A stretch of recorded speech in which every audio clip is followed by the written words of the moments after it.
Certains estiment avoir en leur possession des éléments qui permettent d'acter leur victoire issue de l'opposition. Quelle est votre position sur ces déclarations-là?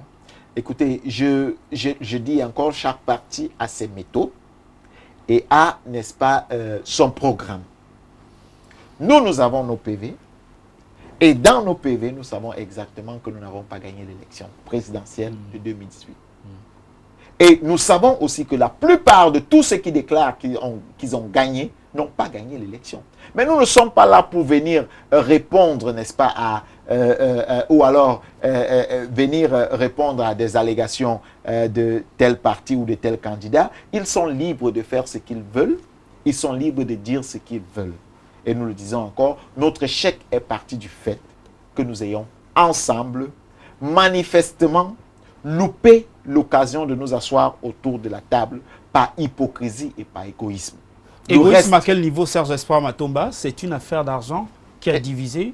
Écoutez, égoïsme parce que chacun s'est dit, entre parenthèses, qu'il pourra le faire seul.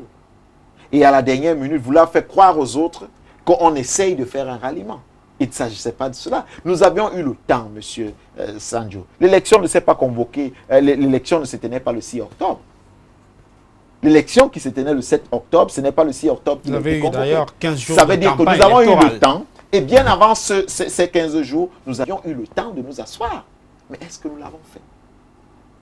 Ben, chacun croyait qu'il était... Nous avons entrepris les démarches, mais qui n'ont pas abouti à la fin.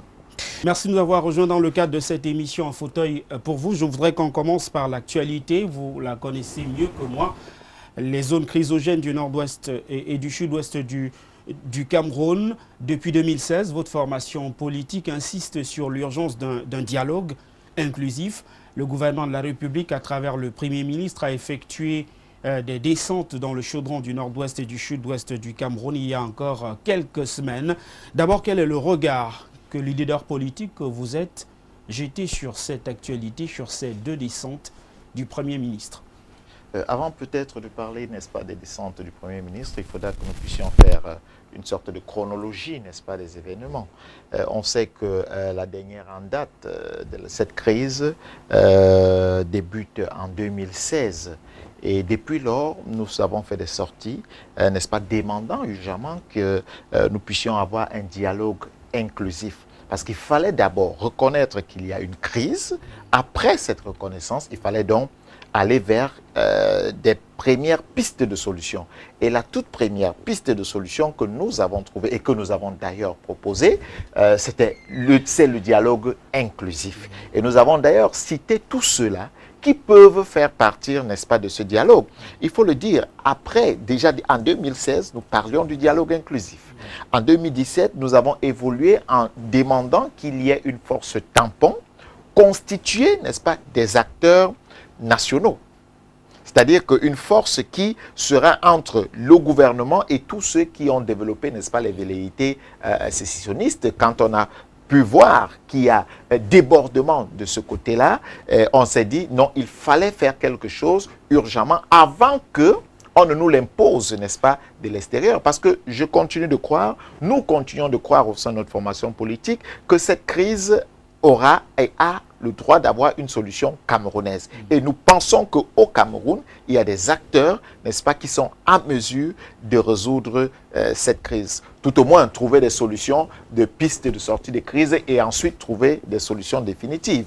Et il faut dire qu'il y a quelque temps, nous avons présenté un mémorandum, n'est-ce pas, sur la résolution définitive de la crise. Pourquoi, M. Sanjo? Parce que lorsque un problème est mal posé, alors il est évident que les solutions seront des mauvaises solutions si le problème n'est pas compris. Et il fallait donc analyser le problème dans le fond.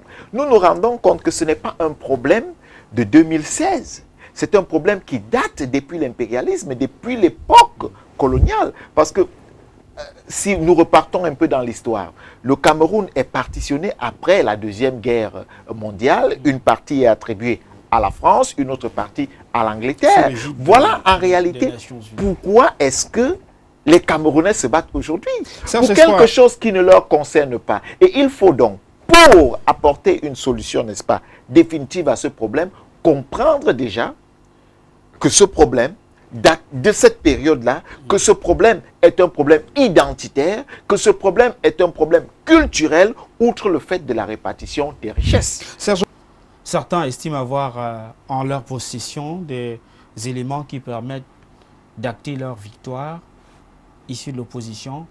Quelle est votre position sur ces déclarations-là? Écoutez, je dis encore, chaque parti a ses méthodes et a, n'est-ce pas, son programme. Nous avons nos PV et dans nos PV, nous savons exactement que nous n'avons pas gagné l'élection présidentielle de 2018. Et nous savons aussi que la plupart de tous ceux qui déclarent qu'ils ont gagné n'ont pas gagné l'élection. Mais nous ne sommes pas là pour venir répondre, n'est-ce pas, ou alors venir répondre à des allégations de tel parti ou de tel candidat. Ils sont libres de faire ce qu'ils veulent. Ils sont libres de dire ce qu'ils veulent. Et nous le disons encore, notre échec est parti du fait que nous ayons ensemble, manifestement, loupé l'occasion de nous asseoir autour de la table par hypocrisie et par égoïsme. Égoïsme à quel niveau, Serge Espoir Matomba? C'est une affaire d'argent qui a divisé. Écoutez, égoïsme parce que chacun s'est dit, entre parenthèses, qu'il pourra le faire seul. Et à la dernière minute, vouloir faire croire aux autres qu'on essaye de faire un ralliement. Il ne s'agissait pas de cela. Nous avions eu le temps, monsieur Sanjo. L'élection ne s'est pas convoquée, l'élection ne se tenait pas le 6 octobre. L'élection qui se tenait le 7 octobre, ce n'est pas le 6 octobre qui a été convoqué. Vous avez eu d'ailleurs 15 jours. Ça veut dire que nous avons eu le temps. Et bien avant ces 15 jours, nous avions eu le temps de nous asseoir. Mais est-ce que nous l'avons fait? Ben, chacun croyait qu'il était... Nous avons entrepris les démarches, mais qui n'ont pas abouti à la fin.